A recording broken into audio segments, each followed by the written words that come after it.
Dernier jour du 17e Forum économique international sur l'Afrique, ce jeudi dans la capitale française.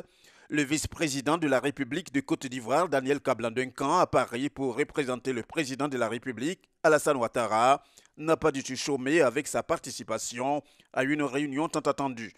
La réunion du secteur privé sur l'Afrique du réseau des marchés émergents de l'OCDE. Le vice-président ivoirien a été à cette occasion invité à exposer sur la stratégie d'industrialisation de la Côte d'Ivoire.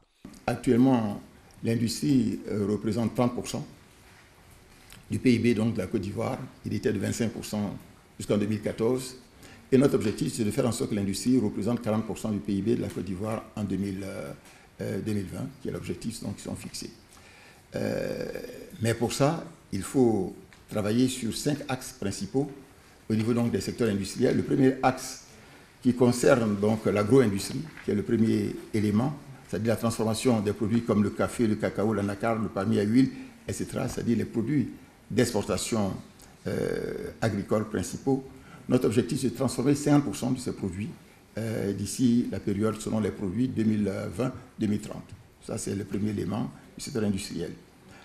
Ensuite, transformation donc, des ressources naturelles, les mines, l'or, le pétrole, le gaz. Le gaz, par exemple, est utilisé pour produire l'électricité en Côte d'Ivoire.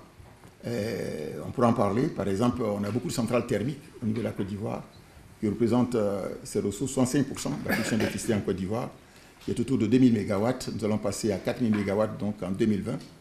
On va doubler en fait, sur cette période. Et il faut souligner que c'est le secteur privé, national et international, qui construit ces centrales thermiques.